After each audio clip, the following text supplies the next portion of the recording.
BNP chairman Tarique রহমানের ফেনীর নির্বাচনী জনসভায় সমবেত হচ্ছে নেতাকর্মীরা। সকাল থেকে খণ্ড খণ্ড মিছিল নিয়ে জনসভাস্থলে আসছেন তারা।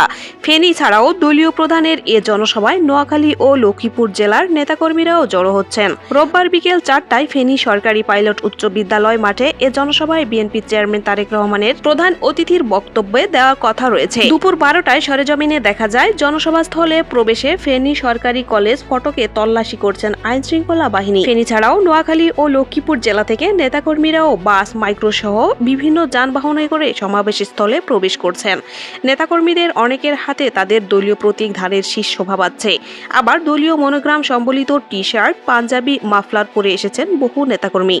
নোয়াখালীর চাটখিল থেকে আসা হাবিবুর রহমান বলেন, আমরা বেগম খালেদা জিয়ার সঙ্গে রাজনীতি করেছি, সেই স্মৃতি জড়িয়ে এখন তারেক রহমানের সঙ্গে কাজ করব, কিন্তু কিছুটা কষ্ট হলেও দলীয় প্রধানকে দেখার এ সুযোগ হাতছাড়া করতে চাইনি। শফিকুল ইসলাম নামে আরেকজন বলেন, আমরা মামার জন্য অপেক্ষা করিতেছি। বেগম খালেদা জিয়ার মৃত্যুর পর এখন তারেক রহমানই আমাদের স্মৃতি বহন করছে। আজকের জনসভা জনসমুদ্রের রূপ নেবে। বিএনপির চেয়ারপারসনের উপদেষ্টা ও ফেনী 2 আসনে দলীয় প্রার্থী অধ্যাপক জয়নাল আবেদিন বলেন, তারেক রহমানকে মর্যাদার সঙ্গে বরণ করা হবে। বেগম জিয়ার জেলার মাটিতে বিএনপির মানুষের শক্তি বিশ্ববাসীকে দেখানো হবে। এমন সমাবেশ হবে যেন সবাই ধানের শীষে ভোট দেয়। প্রত্যেক অঙ্গ সংগঠন স্লোগানের মাধ্যমে ফেনীকে উত্তাল করবে।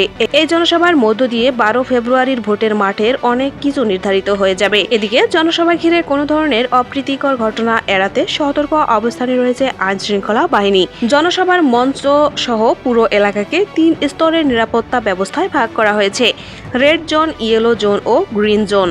প্রায় 2 দশক সময় পর সদ্য প্রয়াত বিএনপি চেয়ারপারসন বেগম খালেদা জিয়ার স্মৃতি বিজড়িত পৈতৃক ভিটা ফেনীর জনপদে তারেক রহমানের আগমন ঘিরে স্থানীয় বিএনপির রাজনীতিতে যুক্ত করেছে নতুন মাত্রা। ফেনী সরকারি পাইলট উচ্চ বিদ্যালয়ের মাঠের পাশের ভবনে সাজানো হয়েছে তারেক রহমানের ছবি সম্বলিত ব্যানার ফেস্টুন। বিপুল জনসমাগমের কথা মাথায় রেখে শহর জুড়ে অন্তত 10টি পয়েন্টে বসানো হয়েছে বড় পর্দা। বৃহত্তর নোয়াখালীর 3 জেলায় বিভিন্ন সংসদীয় আসনের ধানের শীষের প্রার্থীদের এ জনসভার পরিচয় করিয়ে দেবেন দলের চেয়ারম্যান তারেক রহমান। এছাড়া 2024 সালের 4 আগস্ট ফেনীতে অভ্যুত্থানের শহীদ পরিবার ও আহতদের সঙ্গে সাক্ষাৎ করার কথা রয়েছে।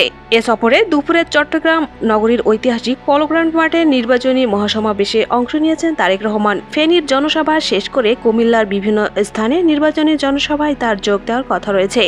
রাতে ঢাকায় ফেরার পথে নারায়ণগঞ্জের কাজপুরে সর্বশেষ জনসভায় অংশ নেবেন বিএনপির চেয়ারপারসন তারেক রহমান।